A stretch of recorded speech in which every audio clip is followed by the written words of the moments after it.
Blog Talk Radio.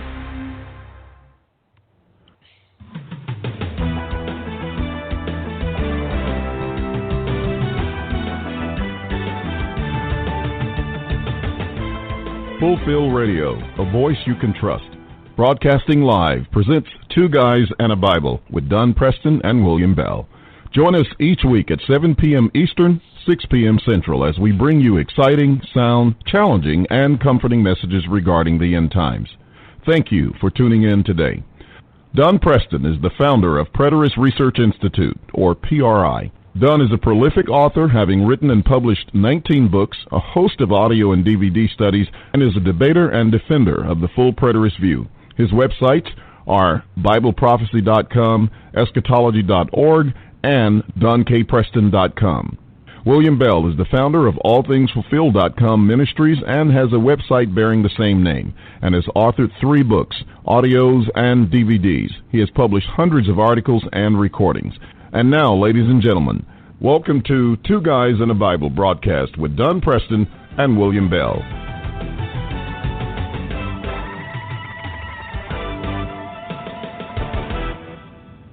Good evening, ladies and gentlemen. Welcome to Two Guys and a Bible, right here on Fulfill Radio, a voice you can trust. I am William Bell, happy to be home and delighted to be back with you for another broadcast, another episode of Two Guys and a Bible. And of course, with me is my co-host, Don Preston. Don, how are you today?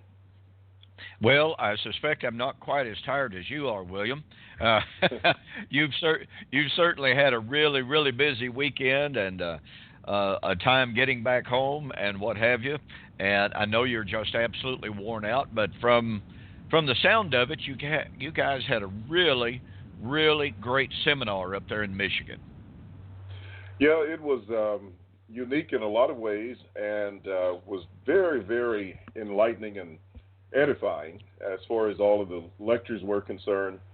And we even had, just a small exchange, I'd say about a 1-hour debate, if you please, or exchange that was very, very pleasing. I wish that everyone could have seen the attitude expressed within that discussion by a person who drove, if you please, into enemy territory. Not that people were going to take unfriendly shots at him, because that did not happen. But, as much as we try to engage other people and invite other people to come and sit down with us and study with us and discuss with us, a lot of people are just not up to that. And when we even engage, it's always a lot of, personal attacks and, calling us heretics and all kind of, all sorts of things going on. But this gentleman, and I'll call his name, Rick Stafford, came, brought a couple of people with him, maybe his wife and a few friends or family members. But he had just a model attitude about coming. And I had a chance to speak with him before he spoke, and he said, I didn't come here to tell anybody, what the law was, so to speak, and lay down the law. He says, I came here with questions. And his attitude reflected that all the way through the discussion. And even when information was presented to him that he had not studied, you could see in just his facial expression, in his mannerism, etc., that he was willing to go back and study the point. He acknowledged some points right there and was willing to go back and study. And it was just, the entire audience was moved by his demeanor. And like I said, it's nothing of the sort of comments and rants and behavior and just denigrating remarks that we see on Facebook and, in other areas where people seem to have written a book on all the slimy things they can call us. It was just totally the opposite of that. And I can tell you, when brethren have that kind of attitude, that mutual learning can take place. And, and still be friends when it's over with, and you build a rapport and an atmosphere where people can engage without having to be disagreeable with one another, and can disagree and without being disagreeable. It's a spirit that is needed in the church and among people, really, really bad, just desperately needed for us to move beyond the kind of cantankerous, just really negative energy that is often being expressed. And you can go on some people's pages, and I know you do this every day. I wonder how you can have the fortitude and the, I don't know what kind of armor or what you're taking a bath in the morning when you go out to to be on Facebook and have to face all of the stuff that's thrown at you. And that's, one of the reasons why I don't engage as much on Facebook. I just don't like all of the negative energy, and I'm not saying that you do, because I know that you don't. But I just find better things to do with my time sometimes, and just get in there a little bit and engage, and then I'm out, because I don't want to see all of that. But I'm telling you, this little debate and conversation that Steve Baisden had with Rick Stafford was just spectacular. It was outstanding, and I wish other brethren could see that and just see that, look, people are here to study. They're here to learn. They're here to grow and to ask questions, and not to be just called and labeled false teachers because it's something that maybe they haven't studied and they don't know, or they don't want to know, whatever that situation is. And I can understand people believing that what they've understood all their life has been correct. I know what it feels like to, have held a position for a long time and then find out that it may not be correct. And even among us, Don, as we were there, and we do it on our Preterist Pilgrim weekends, we do it at the Memphis Eschatology Conference, we do it just about every conference we go to, we're still studying and learning and growing. And, we don't have all the fine points down, and sometimes we'll advance a position that another brother will come and re-examine for us, and we have to pause and go back and say, okay, I'll study that, or we'll change our minds on the spot if it's that convincing. But that's the way we study, and yet nobody labels each other a false teacher as a result of that. So that's just very, very, it was a very good approach, and just one of the highlights of the Spirit and Life conference that we had in Michigan. Well, that's absolutely wonderful to hear, and what you're saying is absolutely totally the truth. It just seems like the brethren who hold the what we'll call the traditional view, especially in the Churches of Christ, they feel like that it's their responsibility to act as the executioner, as the judge, the jury, and the executioner of anyone that takes a different view on eschatology. And the rhetoric, the unbelievably harsh, critical rhetoric that is used by some of our brethren, and of course it's certainly not exclusive to the Churches of Christ. I mean, all you have to do, as you mentioned a moment ago, is be on Facebook for a very short period of time, and you will find out that there are all sorts of people from all sorts of denominational backgrounds, and they're throwing around personal aspersions, attacks on character.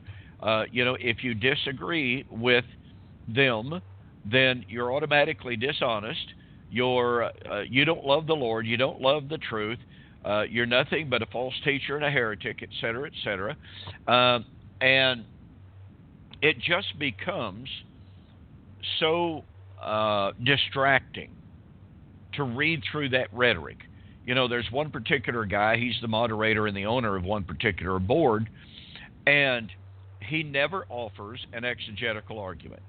He never offers one single logical argument. All that he does is to chime in. If someone else attempts to make an argument, then he will chime in with, mic drop, that's devastating, Preston has just been burned alive, Preston just lost the argument, et cetera, et cetera, et cetera. And I challenge him constantly. why not address the arguments that I have made, offer a scriptural argument, do some exegesis, instead of just calling names and making snide, sarcastic comments?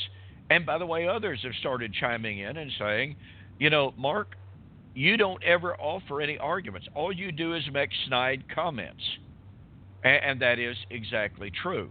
And William, what you said there a moment ago made me kind of laugh, because I received a private message on Facebook today asking me if I was okay due to all of the attacks, the personal attacks that have been leveled against me lately on Facebook, just one person after another, ridiculing me, attacking me, questioning my integrity, questioning my standing before God, insisting that I'm not a Christian, and what have you. And most of that because, by the way, I don't accept the Chalcedon Creed, the Creed of Chalcedon, which was a 5th century creed. But, because I disagree with the creed, or because I take a different view from what they understand the creed to say, then, like I said, I am a heretic. Well, this individual posted to me and said, "Are you okay? I mean, you have really, really been taking it lately with all of the abuse, and it's just ungodly abuse." And I wrote back and I said, "Well, you have to understand something." I said, "I've been at this an awfully long time." And I said, "I've developed a pretty thick skin." And I said, in so many cases in which I'm being attacked, I really honestly consider the source. When you realize that a person doesn't even make an exegetical argument, they don't even make a logical argument, that honestly all they're doing is making ad hominem arguments, I said, why should I get upset about that? That's when I know that the arguments that I'm making are valid and true, when no one can respond exegetically. Or all they can do is respond in saying, well, I stand with the creeds, I stand with the tradition of the church, and Preston admits that he does it, therefore he's not Christian. Well, that's not much of a biblical argument. Well, in fact, that's not any of a biblical argument. And so I have a tendency, when I read that kind of, quote, argument, unquote, I just summarily dismiss it. There's nothing really, there's nothing of substance there. It's kind of like that old commercial, if you remember the old commercial, where's the beef? Well, I read some of this verbiage, and I sit there and I go, where's the beef? Where's the substance? Where is the argumentation? And I'm sorry, when a person constantly does nothing but constantly appeal to the creeds or to church history, or they adamantly refuse to answer questions, and yet I answer their questions to the very best of my ability. I pose questions in return, and they absolutely 100% refuse to answer my questions, or they'll write a book walking completely around my questions and not even addressing what the real question was, or distorting what the question was. Then, like I said, that's when you know that they know they're in trouble. I mean, that's just the way it is. And so that's how I responded to this individual. I said, you just have to consider the source and look at what they're arguing. And when when what they are arguing is not to be found in Scripture, when it's evasive and obfuscatory, then why should I get upset about it? That, to me, is a sign that they're basically raising the white flag. And so I just don't worry about it. I just don't worry about it.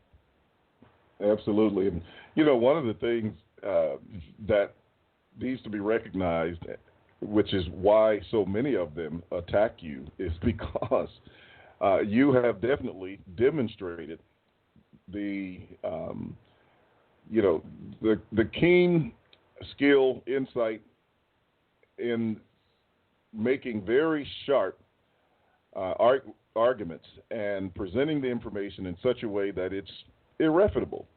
And because of that, everybody recognizes it, and that's why they all attack you.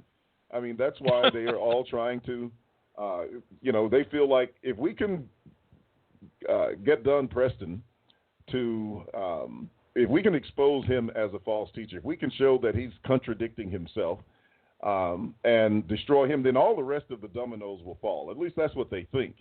And they don't understand, and so that's false to begin with. And I'm thinking of the argument, that they made on John the Baptist the other day, and it was just brilliant. Your response was just absolutely brilliant. I sat there and I said, "Wow, there could not have been a better, more succinct response to that argument than the one that you gave." And and basically, you can share it if you want to, because I'll butcher it up as tired as my head is, and there's many clouds. I flew through the clouds today, and I think some of them got into my brain because I'm so tired. But they were arguing that John the Baptist could not have been the restorer because he was put to death. And so your response when you came back and pointed out that Jesus was put to death as well, so we need another Savior to come and complete what he didn't do. It was just absolutely brilliant. Now that's real debating right there, and it was just brilliant. Now if you want to embellish that story and tell it a little bit more accurately in terms of what happened, feel free to do so. But I haven't taken the time to go back and see if they even responded to it. Did they respond to that at all? Well, he came back again and diverted attention from the argument, obviously avoiding the argument that I had made. He was saying, so what you're telling us is that you believe that John completed his mission even though he was slain before he could complete it. Well, that doesn't answer my argument. The argument is, and let me back up to give a little bit more background for the folks who are listening. There's a gentleman on Facebook. He very seldom posts unless or until he can attack me personally. He seldom, if ever, responds to anyone except to attack me. And I had written an article just the other day in response to Mr. William Vincent.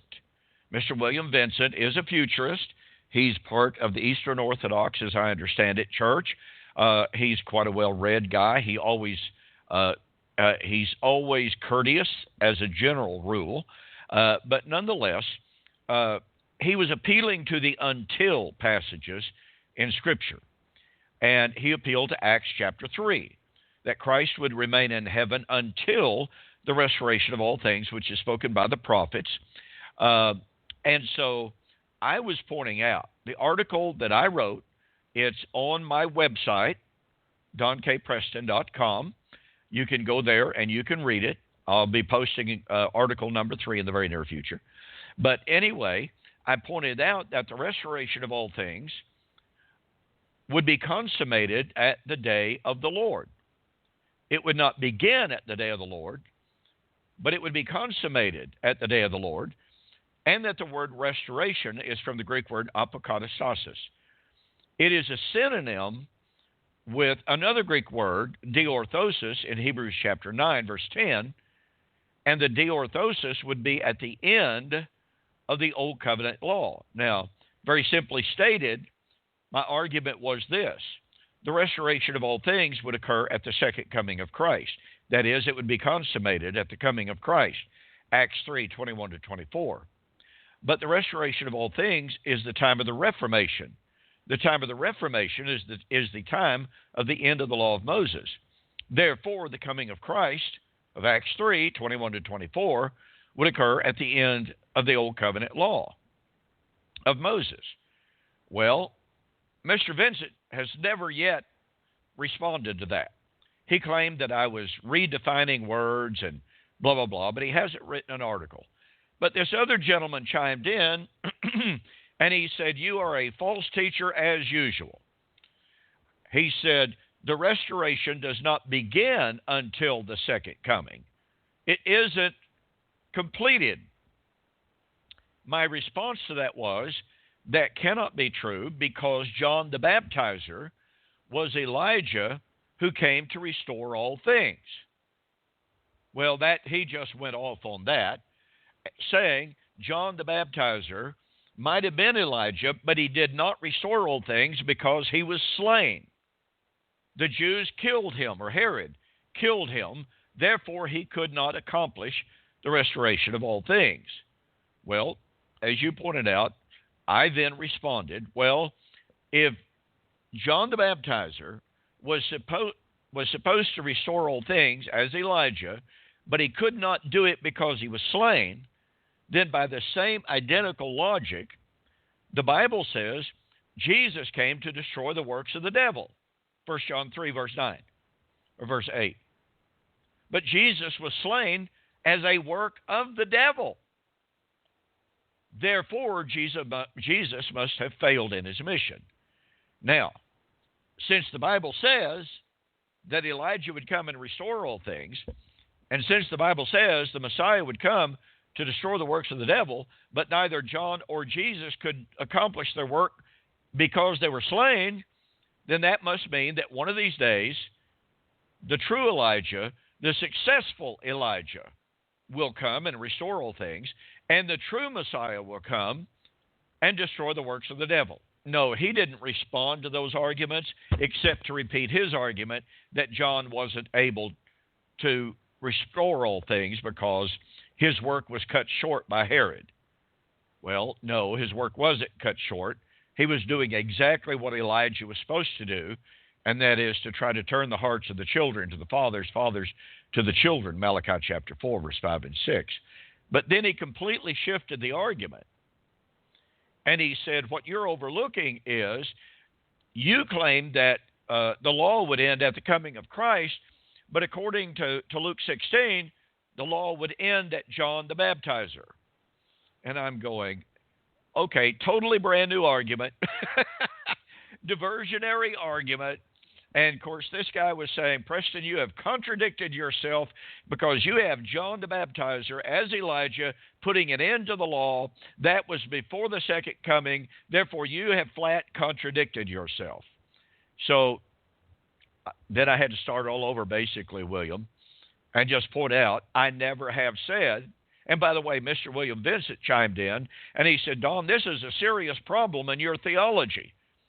You have the law ending at John the Baptizer, but in your article you said it ends at the second coming. That's a serious contradiction. So I had to write and say, William, the other guy's name is Jack, I have never said the law ended at John the Baptizer.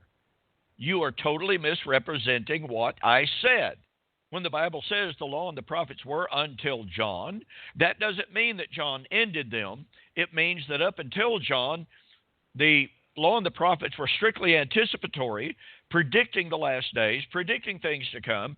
But with John the Baptizer, the time of fulfillment had arrived. The law and the prophets were until John, since then the kingdom of heaven is preached and men press into it. So it's a transition between strictly anticipation to the time of fulfillment. And so that's what's happened there, William.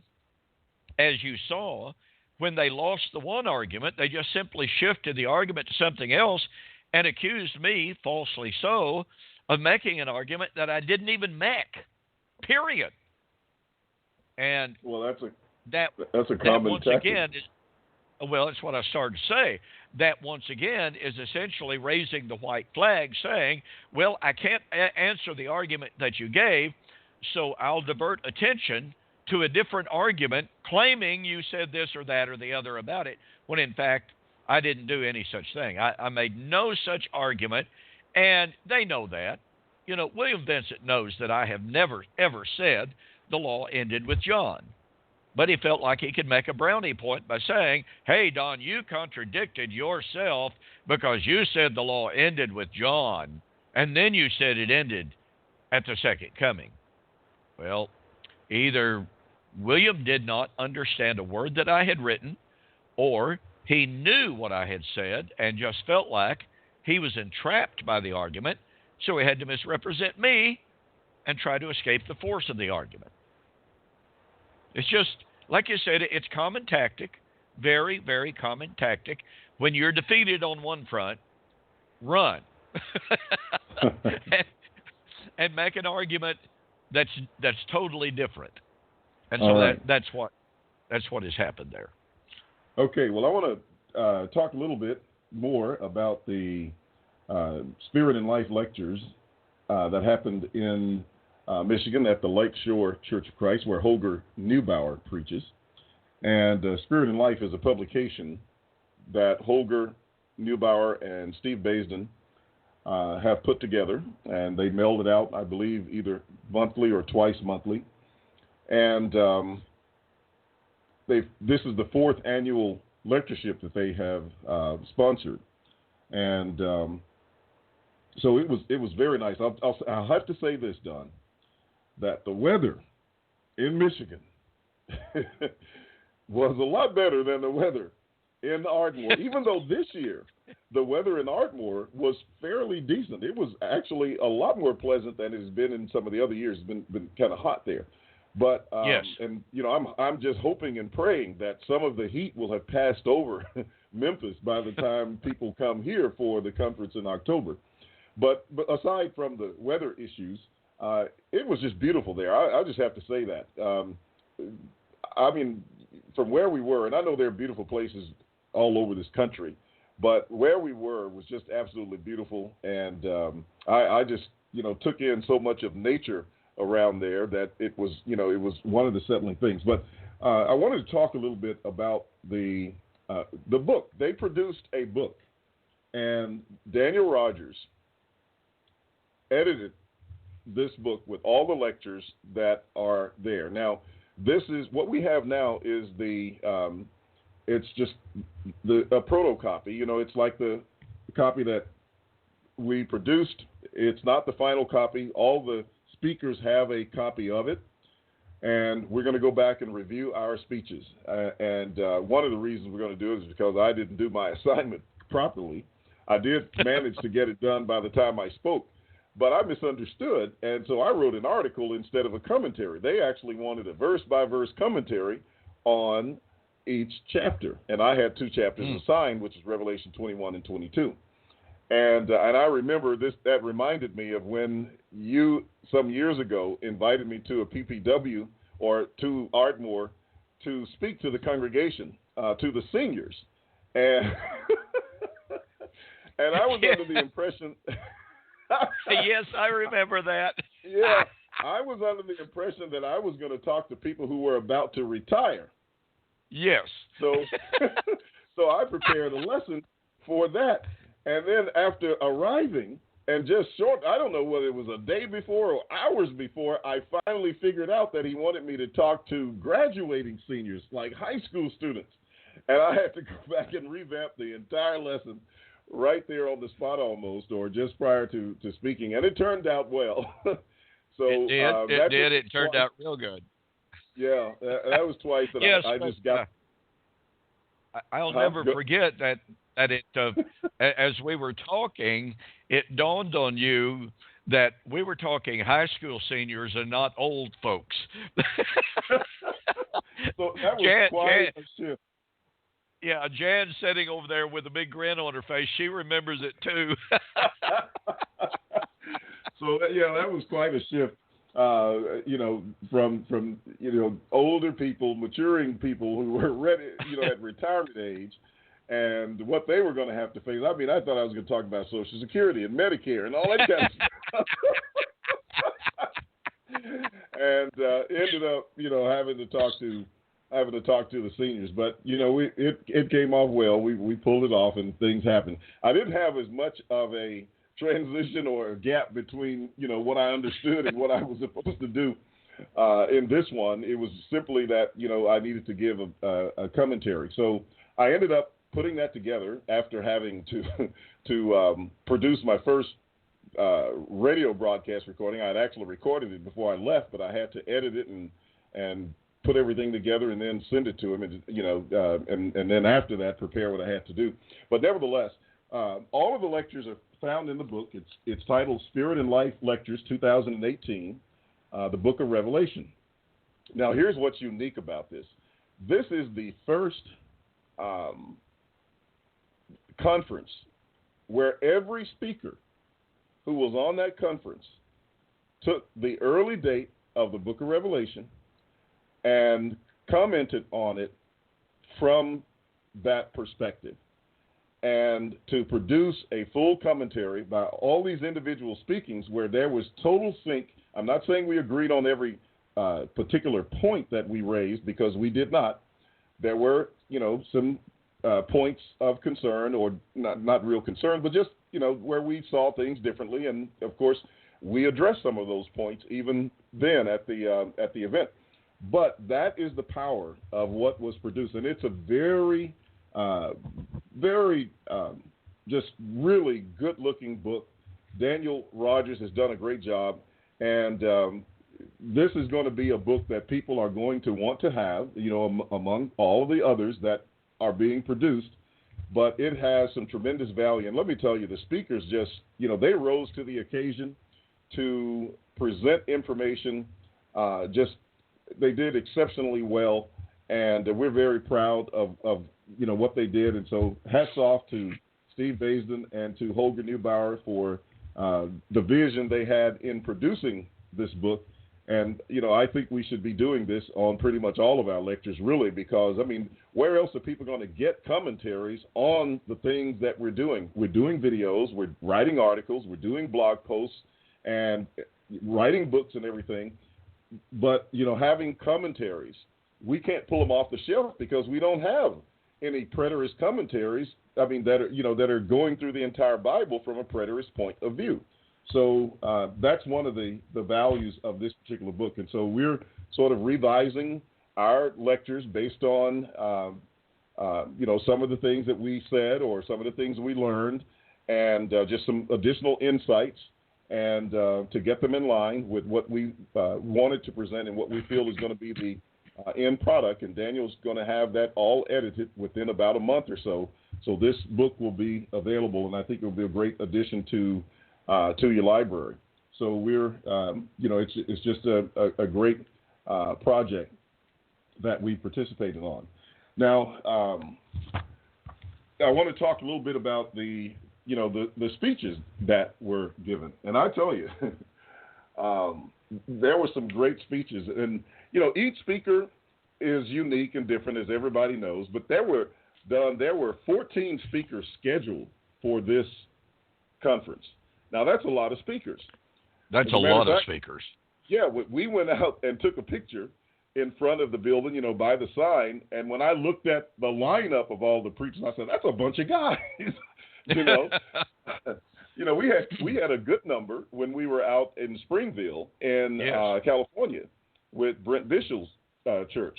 And that was a pretty good number, but we had all that he had and some at this particular one. And then one person, Michael Miano, flight was canceled, and so he didn't make it. So we ended up with 13 speakers to go through all 22 chapters. And the person who led off was John Watson from Indianapolis. I think he's at the West Side Church of Christ in Indianapolis, and I hope I didn't get that wrong. But anyway, he's in Indianapolis, and, of course, you can see John on his Tuesday night Eschatology 2.0 or Restoration Movement 2.0 series that he does. And he does a great job on there with Trent. And so they've teamed up and they do that show. But he covered the first 4 chapters of the book, did a great job of presenting the information and setting the tone for everybody. And if you want to talk about how this thing went, for the most part, it was like every speech just kept getting better and better, pretty much all the way through. And but he set the bar very high when he spoke, as the first speaker. And John does a great job. Every time I've heard him speak, he's always done really well. He's always presented his material very clearly. He has, he's kind of soft-spoken, but his material has weight. It has substance and insight. He's skillful in exegeting the Word of God, and he brings it across with sincerity. And we just appreciate that so very much. And so he did a fantastic job of laying out those first 4 chapters and talking about the churches, the timing of the Book of Revelation, and all of this is in the book. So you can go to the book and you can read what he's written. And I don't know whether he'll be editing anything that he said. He did a great job. And mostly when I say editing, the speakers are just making, little tweaks here and there on something they said, and, they may want to sharpen up and everything, but just to get, the final product out of the way. But, for Daniel to have produced all of this by the time of the, to put it in book form, by the time of those lectures, was a feat within itself, Oh, that's massive. Yeah, you better believe it. And he had just written his own book, which is a commentary on Paul's letters to the Thessalonians. And so he's been working just tirelessly behind the scenes. Here's something else that happened during those lectures, and that was Daniel revised some of the songs. And the song Marching to Zion, he changed to Reigning in Zion. And we, sung that. And I'm telling you, we like to blew the top off the building. It was absolutely incredible. And, everybody, the sentiment was, wow, this is the first time we could sing a song that was totally preterist, that was totally accurate. And from that point of view, and man, it was you could feel the spirit of that effort and that singing going on in the building. And we also, repeated the song during the worship, but we did once before and once during worship. And it was just absolutely incredible. And he did a couple of other songs as well. And then Kyle picked out some songs, Kyle Elliott, that he sang for worship that morning. But it was just, really, really great time. And, all the while I was sitting there thinking, I said, now why is Don Preston not here? But it was great, and I wish you could have been there to have been a part of that as well. After John Watson, and you can interject in here anywhere you want, anytime you want. Billy Williams spoke. Now he didn't speak a very long time, and but he had chapter 5. And he talked about, Christ reigning and made some correlations, with the book of Daniel. I took notes on most of the speakers in terms of, what they were saying, but he tied it into, Daniel chapter 12 and just made some very good correlations there. But, his talk was rather short. And, Billy's, that was, I think, his first time presenting. And so, he might have been just a little nervous, as anybody would have been. And I tell you, I've been speaking a long time, and those guys made me nervous. So,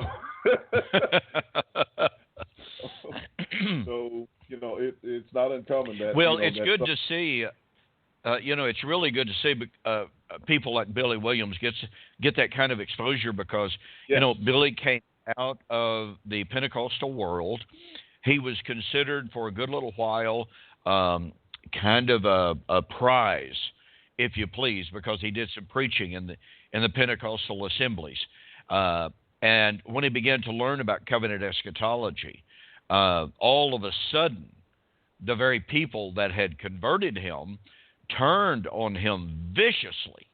And I'm talking, we were talking earlier in the program about vicious rhetoric and about hatefulness and about unchristian decorum.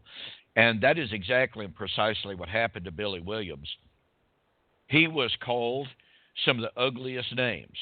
He was treated so awful in so many ways by the very people that had earlier championed him as a great, honest Bible student, as a person that was willing to change their position when they were shown the truth. Well, now all of a sudden, when he changed from the traditional view on eschatology, all of a sudden he's dumb, he's ignorant, he's gullible, he's untrustworthy. I mean, all of these just horrible accusations. And for a very short period of time, due to the pressure, Billy withdrew a little bit. He really needed some time to assess. But then he came right back and essentially said, you know what, folks, there's no way in the world I can be honest. I can't be honest with myself at all. This is the truth. I'm going to take my stand regardless of what takes place. So it's really, really good to see people like that, people like David Gates, who have been through an awful lot in their lives, that the Lord has transformed their life, and the courage that they now have. I talk to David quite a bit on the phone, just every once in a while, and he is so excited, so dedicated, so courageous, and he's constantly challenging people. Come show me where I'm wrong. If you love me, if you care for me, then show me where I'm wrong. And so that's one of the things that, to me, is so encouraging about this particular lectureship, is that you've got some men there that, just like so many others, have been through the fire. They're not experienced preachers. They're not experienced pulpiteers, but they're being given the opportunity to share their convictions, some of the things that brought them to covenant eschatology. And so it's really, really good to see. Yeah, that was one of the points that I made, actually, when I was there. We were having conversations, and I pointed out, I said, this is what's good, because, there are those of us who've been around for a while, but to give these young guys an opportunity to come and speak and get them exposed, let them get some experience, even let them, make mistakes, so that they can learn from those. But just give them that opportunity, because they've got to, get out there and it's just like an eagle, when they've got the little small eaglets or whatever you call them. Sometimes they push them out of the nest, and they got to figure out how to do it, right? And so that's what it's all about. But we appreciate it. He has a great spirit, and he's prepared himself by getting more education. And that's another highlight of what's going on with guys in the preterist movement. We're not getting people who don't want to study. We're not getting people who are not interested in furthering their education and learning and really developing the skills that are going to be needed to address these things in a much more sophisticated way and at a higher level of discussion in time to come. And that's what men like Daniel Rogers and Kyle Elliott and others are doing, and we're just really, really excited to see that going on. With guys so young, being involved in that way and making preparation for future learning. So it's just great. You and I talked about these kind of things a long time ago, and we say it often, on this show, that when we first started, there was no literature. We used cassette tapes. There was no internet. There was no YouTube. There was no Facebook. There was, no social media. It was none of the stuff that we have. And all at the same time, we have, everyone saying, let's not give them a platform, and, let's shut them down and try to keep them from being, keep the message from being exposed to other people. And then, here's God coming along in his providence with all these online tools. And now look at what has happened. I mean, it has just proliferated everywhere. It's all over the world. People are contacting us from all over the world. As a matter of fact, I had someone on my way home today who called and just from watching YouTubes and has questions about, now what do I know? I'm supposed to be following the new covenant. And I have some questions, and I want to get those questions answered. What do I need to be saved, to do to be saved? And what about the rapture? And what about this? And what about that? I'm open-minded. I'm ready to do what God wants me to do. I just need somebody to point me in that direction. So shortly after this call, and maybe after I, try to close one eye for about 5 minutes, I'm going to pick up the phone and I'm going to call, and I'm going to make sure that this person knows what God wants them to do. And the interesting thing is they live in Chicago, and I just flew from there today. But I tell you, I wish I could, because by the time I'm done with that conversation, they'll know what they need to do, and it would be my privilege and a blessing to help them complete their obedience to God. But distance may prevent that unless, we make some other decisions. But that's what's going on. So people are hearing and they're wanting to know, and that's why I'm saying all of this information we continue to put out there, and there's just no way to stop it. And we just continue on. The next speaker was David Gates, and you had already, talked about David, but he had chapter 6 and developed it very well. David did he did an outstanding job. I know everyone there who listened to him speak was impressed with him. And this was David's first flight on an airplane. Oh. And yes. I did not know that. Yes, it was his. So he took a Virgin flight to get to Michigan. And he was just pumped up all the way during the lecture. And most everybody was, but I mean, he was at a higher level. He was turned up a notch or two, totally excited, and yet at the same time very humbled by the experience and just delighted to participate. And there was not a speaker there who did not acknowledge the excellence of the material and the manner in which he presented his information.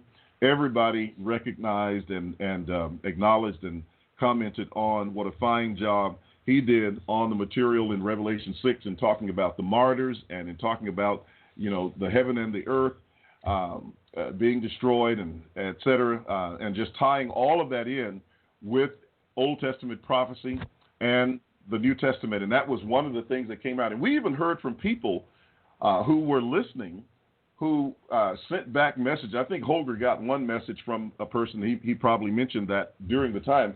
But they even commented on, how impressed they were with all of the speakers and their knowledge of the scriptures, their ability to correlate Old Testament passages and New Testament passages to bring out the meaning of the text in Revelation.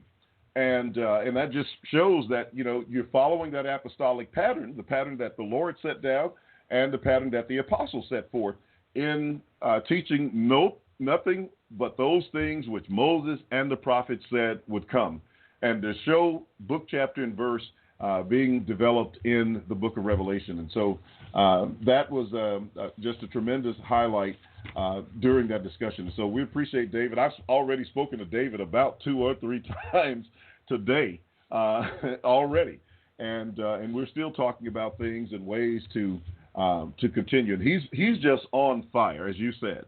He is on fire. He is dedicated. He really is. And he wants to see this truth. And it's eating at him a little bit because it took him 35 years to learn it, to find out the truth on this point. And so he's trying to make up for some lost time. But I tell you what, I haven't seen a person that is more on fire for the Lord, for learning and wanting to just learn all he can with the time that he has, and just doing a great job.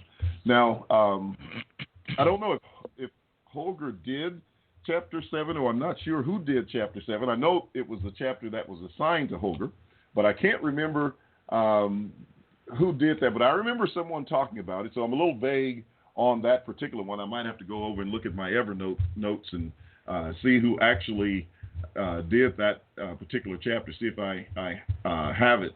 But nevertheless, the next one that I want to talk about, because I have another one that I'm going to share. And when we went to Springville, California, there was one young man that impressed all of us. And you remember who that was with his presentation? Well, let me see. I was impressed by John Holt. That's him. I think you got it. Yeah. Yeah. Right. Well, he spoke Go ahead. You wanted to make a few comments about it? Well, yeah, I was impressed by the organization and the logic of John Holt's presentation. I thought he just did an outstanding job. Yes, he did, and he was back at the lectures again in Michigan, and he did an equally outstanding job on Revelation chapters 8 and chapters 9. As a matter of fact, there were some of the speakers who, after he had made his talk, said, man, those were correlations that I had never seen before.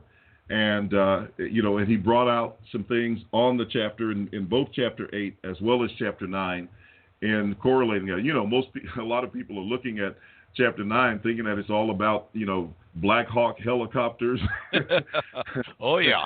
Oh, yeah. Yeah, and so many other things. But he just exegeted that chapter very well, showing the correlations with Joel 2 and 3, Joel chapter 1 and 2, etc., pulling all of that information together, and just did a marvelous job.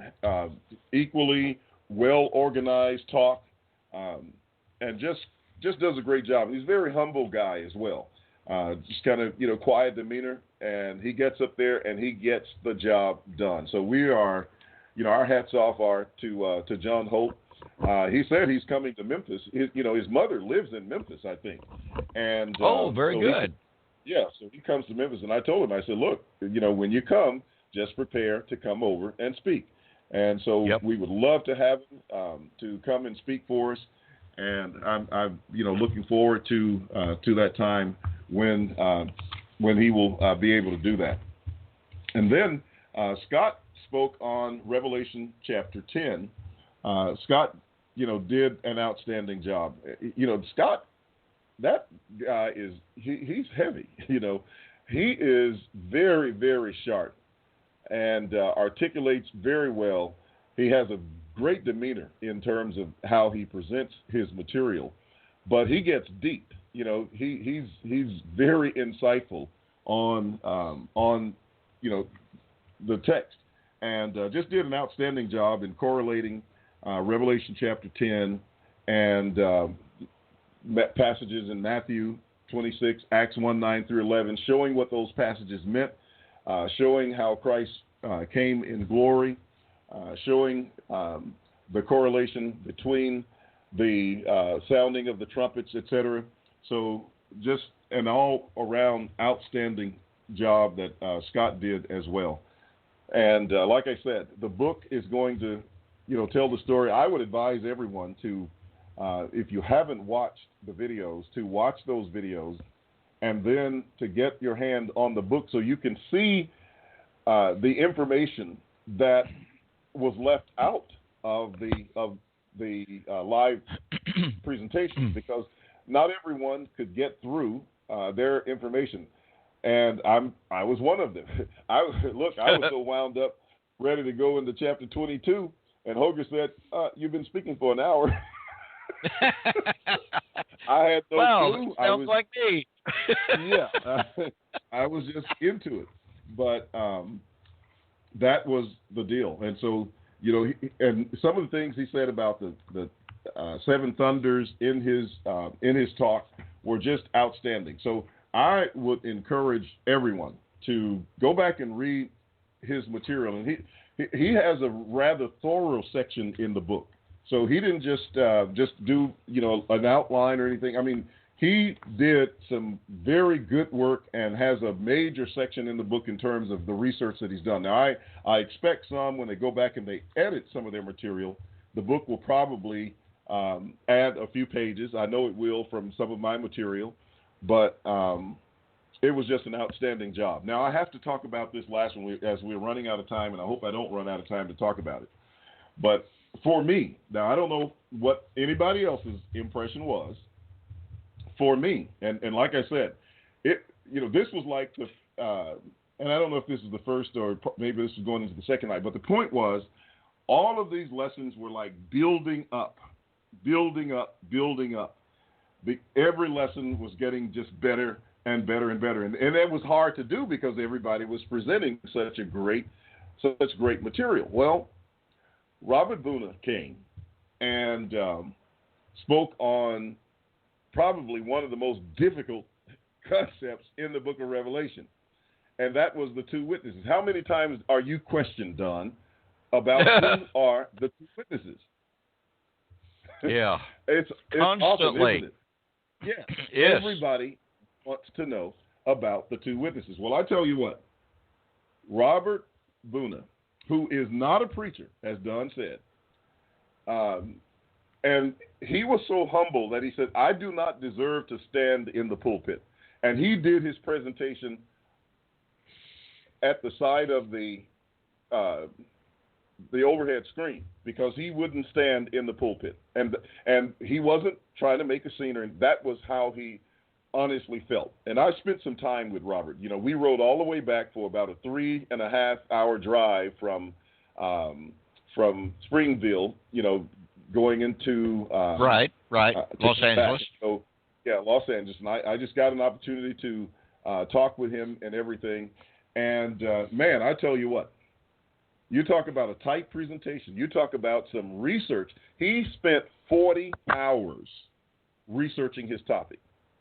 Wow. And, yes, and that was no joke. And I tell you what, you saw every second, every minute of that research in that presentation. He turned over every stone that could possibly be turned over to find what was not the two witnesses as far as that presentation was concerned.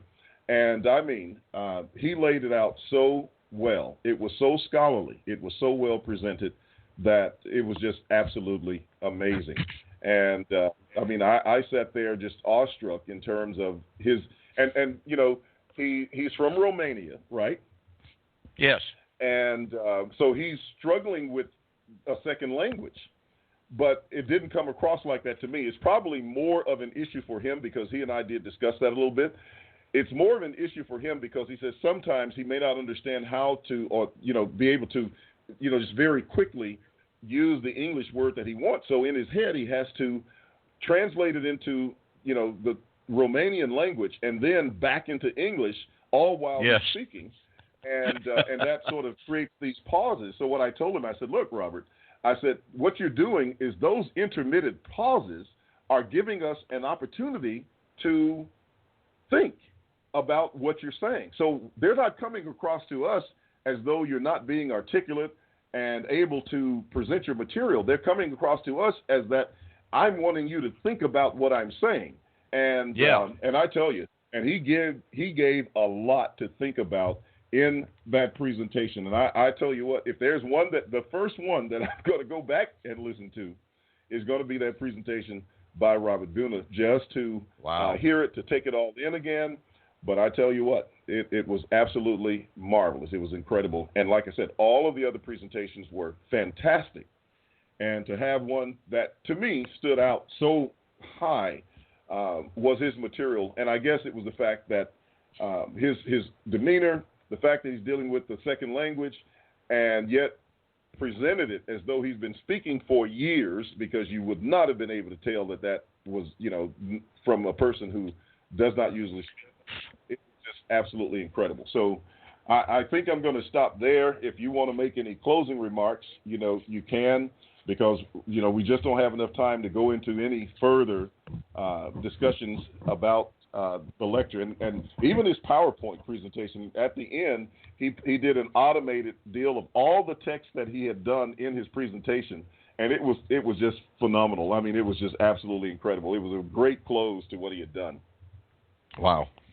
Well, the only thing that I want to say is that, as you and I have talked before, it is so encouraging, so incredibly encouraging to see events like this in which new young men of courage, men of conviction, men of integrity are able to get up there.